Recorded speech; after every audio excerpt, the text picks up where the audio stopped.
Hello everyone, we are the Paradoox. Welcome to our channel. In this video, we are going to learn how to make material for the oversized outfit, adding some details on it on ZBrush, and finally render it at Arnold. If you want to learn how to make the oversized outfit on the Marvelous Designer, we uploaded a video of how to make it on our channel, you can also see that. If you have not yet subscribed to our channel, please subscribe to it and hit the notification button, so you do not miss our future videos. Well, let's not waste any more time and go to it. To make the material, we must first export the clothes from Marvelous Designer, but before that, it needs a series of preparations. These changes cause us to have no problem when outputting and importing in ZBrush and Substance Painter. Adjusting the UV is the most important thing we can do. We apply the material on the UV of the garment, so we need the output of our work to be unwrap. We can use unwrap specialized software to do this, but I'm doing it here in Marvelous Designer, because I don't want to complicate things too much. To do this, at the top, change the toolbar to UV editor to enter the unwrap toolbar. So far, no automatic unwrap tool has been added to this version of Marvelous Designer, so we have to manually place each of the clusters in UV. There are several things to consider. If the symmetrical paste is used when making clothes, it is necessary that when making UV bonded clusters, it should be completely mirror. Otherwise, when making normal material, the fabric in that series of parts is made in the opposite direction. You can set the unwrap type based on UDIM, and set the whole clusters on 2 or more UV screens. In this case, each of the clusters will be placed in a larger size, and the texture will be placed on it with higher quality. The larger the clusters, the more UV space they take up, and the higher the quality of the material. Try to adjust the clusters, so that they are as large as possible in UV. If it is necessary to have several clusters of higher quality separately, we should increase the size of these clusters, and it is better to choose for parts that do not need high quality, and reduce the size of their clusters. There should be more space for the rest of the clusters. This method optimizes the system, and higher quality textures when making materials. When making UV, care must be taken that the clusters do not cross the UV boundary line, and that the clusters do not overlap.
The next step is to prepare the model topology. The current topology of the model is triangular. The correct topology for other software is quadrilateral, and for the model to be standard, it is better to make the model topology quadrilateral. In the first case, you can select the model and select the quadrangulate option, in the 3D garment section, in the Edit and Context menu. This command allows the irregular topology to become quadrilateral. But in this case, we still see some triangular topologies, and if the model topology is not very important, this tool can be used. In the next mode, you can select all and right-click on the model in the 3D bar, to select the remesh option. This tool regularly converts clusters into quadrilaterals, and is a good choice for people for whom the model topology is very important. But in this case, the corners and edges of each piece of fabric may not be quadrangular, in which case they can be adjusted manually, and finally, get a complete and excellent topology. After finishing the process, it is better to simulate again, and finally, the model is ready to output.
Save the output as OBJ without characters. Select the single object mode, and choose one of the three modes, thin weld, thin unweld, and thick, based on our needs. Thick mode in thick parts, its UV is not defined. So in the case of thick output, it is better to define UV thickness separately, for other parts in that software.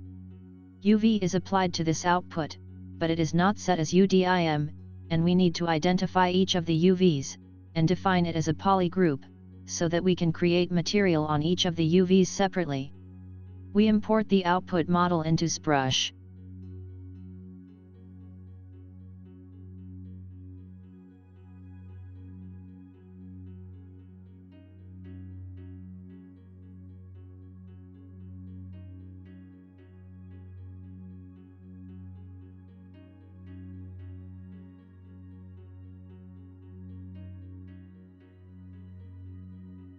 We need to define a poly group for each UV. To do this, in the poly group section, select the UV group option. We increase the model details. If the edges and corners of the model get messy, you can use crease so that the edges do not get messy. These problems do not occur if we take the output as a thin weld. Otherwise, we must activate the crease when increasing the detail. Now we can apply changes to each of the poly groups, manually and with different brushes, and by increasing its details, we can reach a high poly model. We will use the high poly model later in baking.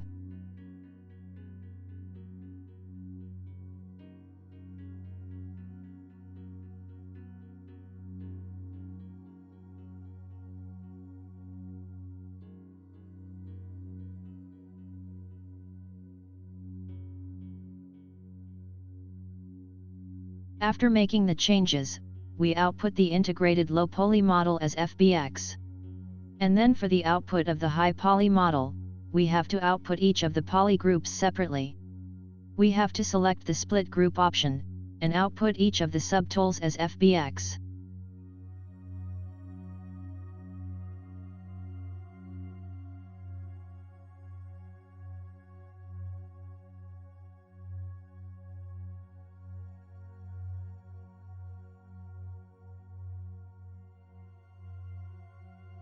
Now it's time to start materializing. Open the Substance Painter and enter the low poly model. If we have a model without thickness, it is better to change the type of shader, so that the normals appear on both sides of our screen. Now we see in which of the poly groups we specified, it is applied as a texture list. Now it is time to bake the high poly model on the low poly model. In the baking section, we define the high poly model of the selected section, and we bake the normal, AO, curvature, etc. maps as needed. Pay attention to the size of the bake maps, and not all of them need to be in their largest size. After we bake all the parts, we start making materials by creating layers. We start by determining a general color for the clothes, and for more details, we can add the mask and generators, as well as the procedures, and combine them using blending modes, to achieve the desired result in producing the original color. The same process can be done for other sections. For example, for fabric details and protrusions in its layer, activate height and add a special texture, to produce the desired material. And we can make big changes in them, by using level and filters. The warp filter is used to create disorder and imbalance in the environment. This filter can be used, so that the material is not homogeneous. Other filters such as blur, sharpness, bevel, etc. can also be used, and by combining these, we can achieve the desired material. To add clearer noises and irregularities in the material, and add fine and messy details, it is better to use noise textures or grunge and adjust them manually. There is another type of this detail called the smart mask, which cleverly creates a series of details and irregularities based on bake maps. Using these items is very useful in some situations, but it is not good to overdo it. Using generators is also very useful. Generators such as dirt and fiber, automatic stitches, and UV borders are very useful, and are used in many projects.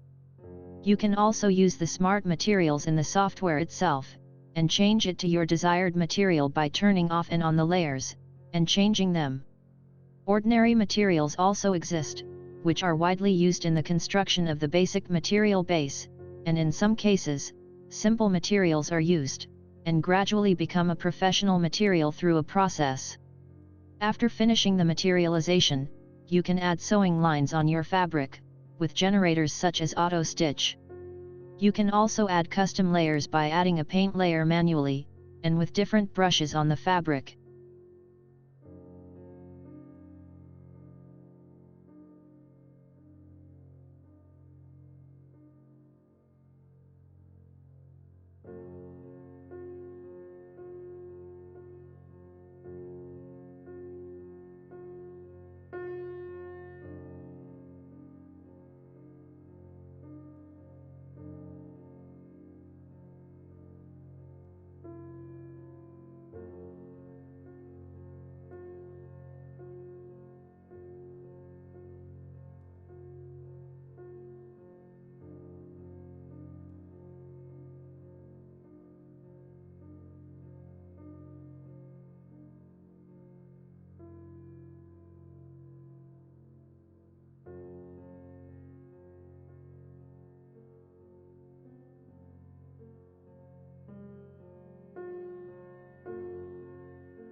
Now the material is finished, and the next step is to output the textures. Because we do the rendering process in Arnold, we set the template to Arnold, and if we needed opacity or illumination maps, we had to add it manually to the outputs, and finally output the textures.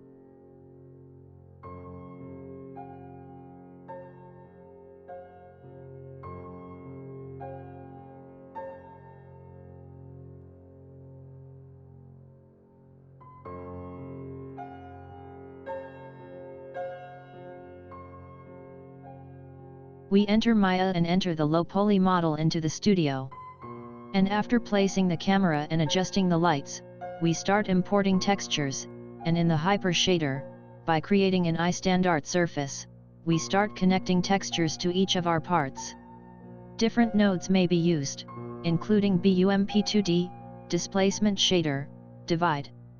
Then we attribute the made material to the model.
We start testing the renderings, and in case of any problem in the light or material, we go to the relevant section, and correct it to reach the desired light or material.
Thank you guys for watching this video.